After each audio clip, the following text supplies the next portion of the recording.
Orlando with the Drift Mentality guys. I am crew and spotter for Prospec driver Austin Matta. So on this video, we're gonna go over some of the things that kind of a role entails, right? First practice, we made some suspension changes. So part of what I do is I'm on the radio with the driver to kind of get them to tell me how the car feels. And as a crew member as well, I work with Ryan Camish and Mark Klein. I need to translate what Austin feeds back to us into usable data for Ryan, myself, and Mark to make changes to the vehicle. So to start out with, we always start with just a baseline suspension setup in the front and rear. From there, a large majority of the changes we make are based off of the tire wear and how we can optimize tire wear.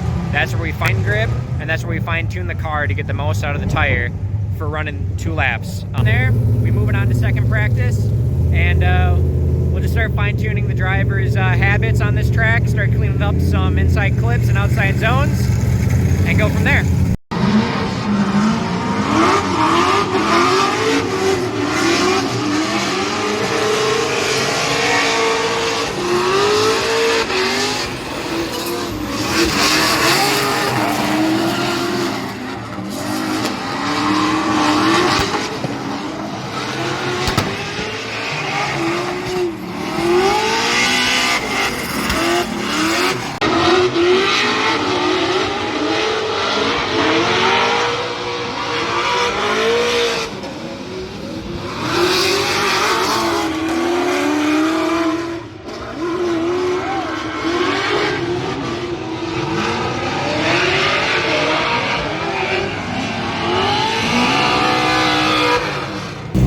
Day 2 of Orlando.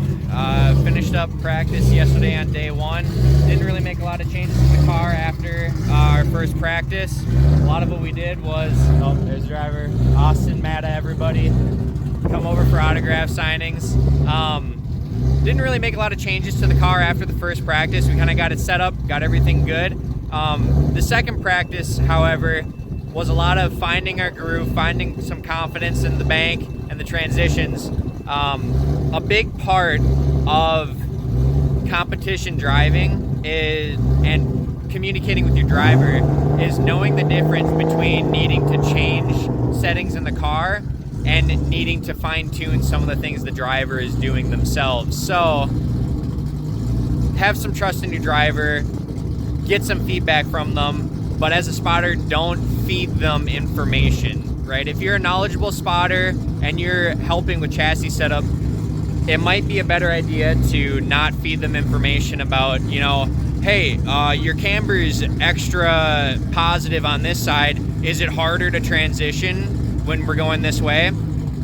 You know, driver's probably gonna say, oh yeah, no, it is. You're feeding them information. Try and give them honest feedback, really open feedback, so that you can get open, honest feedback from them and make educated changes and decisions, whether or not it's something that we need to address with the chassis and with the crew chief, or whether or not it's something that, you know, maybe we approach this a little bit differently and initiate differently, or initiate better, or we pick a different spot on the track to start setting up our transition. So that's what a lot of the second practice was for us yesterday. So today, day 2, before practice, nut and bolt check this car, check the axle bolts especially, and make sure the wise fab's all good, get everything set, and let it rip.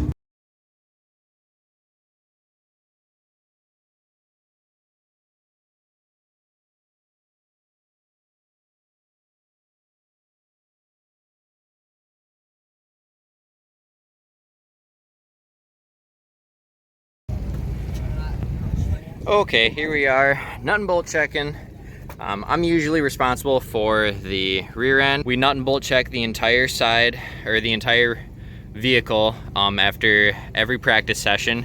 So the key points are the bolts that go into the diff for the axles, and the bolts that go into the hub for the axles too. You want to check all your wise fab that bolt to the subframe.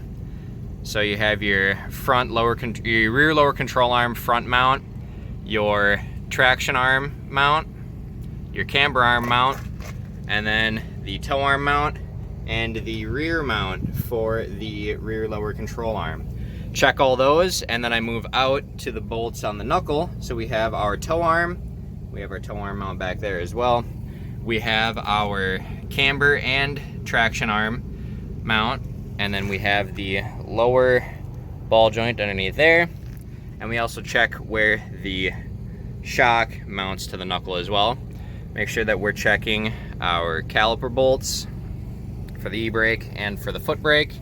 Check our wheel bearings or the torque on the hub for the axle. And then we also do check our wheel bearings by shaking the wheel up and down and side to side. We check our brake pads too to make sure they didn't get filled with rubber. Clean those off if we need to. Check our collars to make sure those are tight. Make sure that our springs are nice in there. We didn't change anything there, so they have no preload on them right now. So make sure those move freely, those are good. And then we just kind of work our way through on this side, do the other side, and then we'll do the same thing to the front. I had a tire de-bead and it pushed in, so that's what that rub mark was from. False alarm, almost a bad day.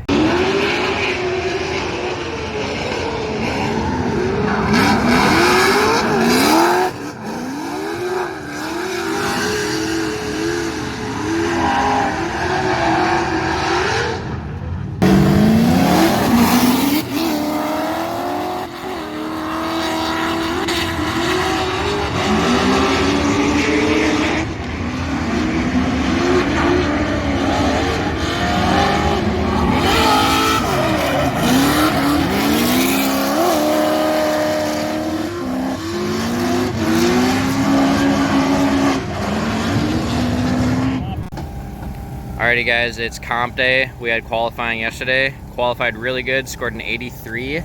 Now we move on to competition, top 32. Just did our normal nut and bolt check in the morning, retorqued everything, retorqued wheel bearings, all that good stuff. Checked the axles, checked the diff mounts. Everything's looking good, car's running great. So moving on from here, we do not want to make any large changes to the driver or the car. We want him to keep running his run. When he's leading, it's his track, it's his run. When he's following, we just need to be able to give him a car that he can confidently control. So during competition as a spotter, I am keeping track of the other drivers, how they're running. I'm paying close attention to how they're following. And during qualifying as well, one of the key things to take away there is people in qualifying, they're either gonna do one of two things. They're either gonna run conservative or they're gonna run all out, okay? And when people run all out, you wanna make note of what they tend to make mistakes on when they run all out. When they get in a sticky situation, what happens? Do they over-rotate? Do they try and straighten? Do they slam on the brakes? Do they slam on the gas? Those are the kind of things that are important so that I can make note of them and make sure my driver knows what to watch out for when he's following people if they do something sketchy. We got a lot of rookies this year. So it's important for us to not total the car first round and keep a close eye on everything that's going on. So let's keep the momentum going and let's crush it in top 32 today.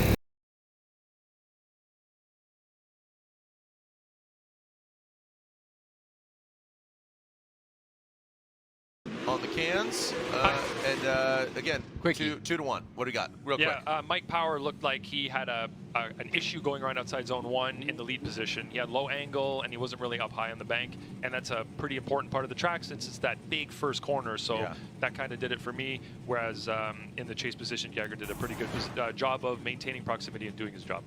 All right, so Alex gets the win. He'll be going against Novak in the top 16. So welcome to Prospec here, bud, and you get to go against the #1 qualifier. All right, Austin Matta, Carlos Arrieta, and again, you can see Minnesota versus Virginia.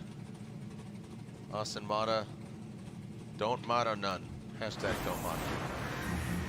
And I know that I talked with Carlos about his vehicle. He said he just welded his head right before, and again, he was having some issues yesterday, but welded it up. He's ready to go. So Matta and Arrieta, our second battle, what would be our third battle.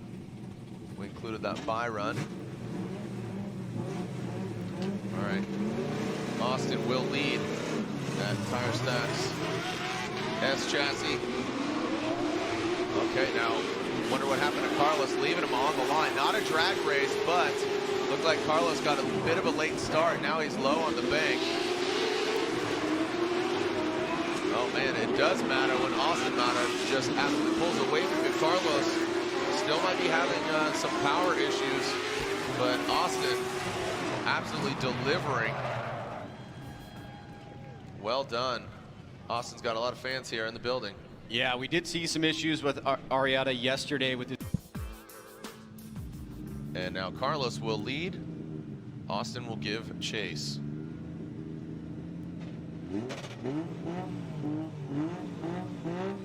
Arrieta, let's see if he can get it together. He's going to be out front now with that, you know, maybe not being 100%. Austin may tread a little bit lightly here with Carlos, but that might not pay off. Oh, there you go. See, Carlos initiates, but he's falling down that bank.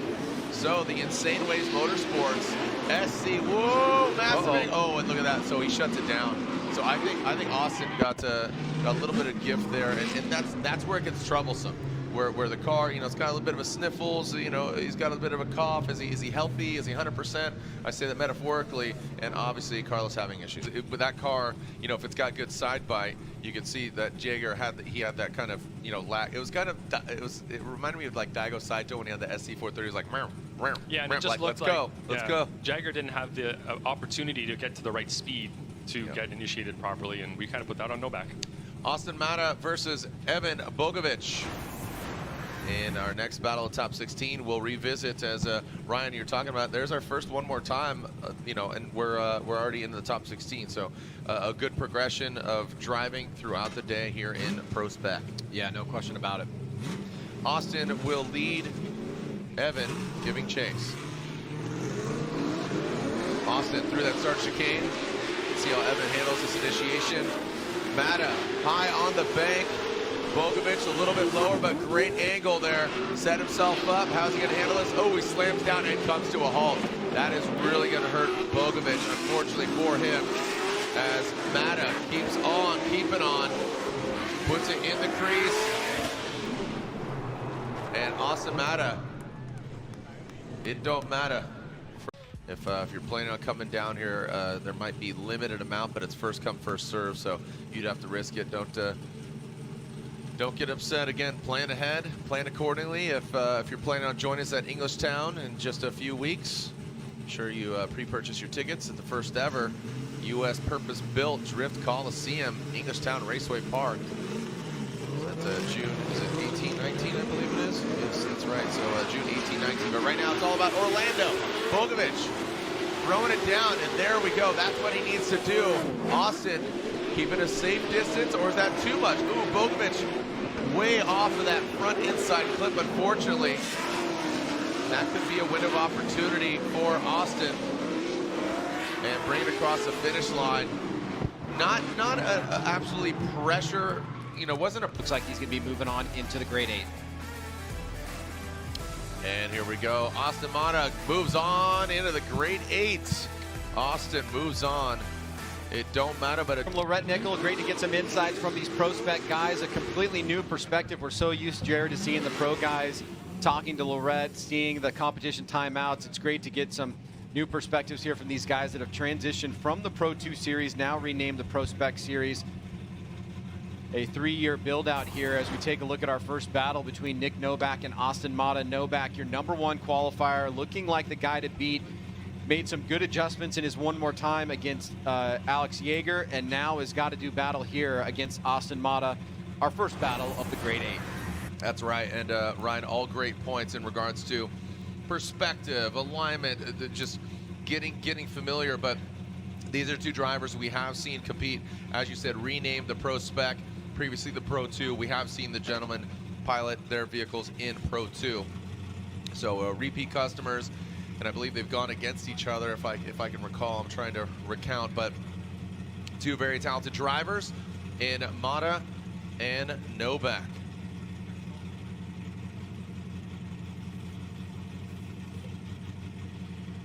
All right, Novak will lead, of course. He's our #1 qualifier.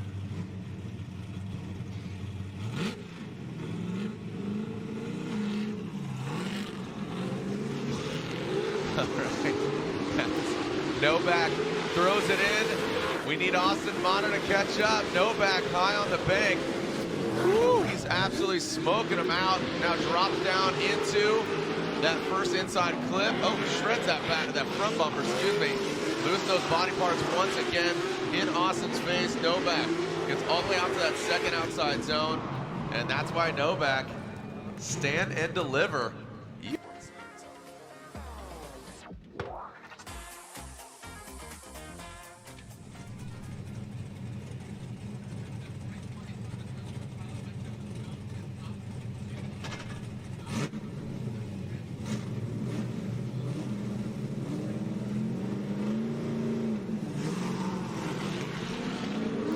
Here we go, let's alternate the order here. Austin Matta. It don't matter, but it does matter right now. Austin out front. And Nick Novak keeping a consistent distance between them, but we need him to step up right now. Really show some dominance, and there it is. Takes out that second inside flip. Austin looking great out front. Is that enough? Scorecards and see how they voted. All right, Novak and Matta, and Nick Novak gets the win. He's going on to the Final Four. Let's throw it down to Lorette Nickel as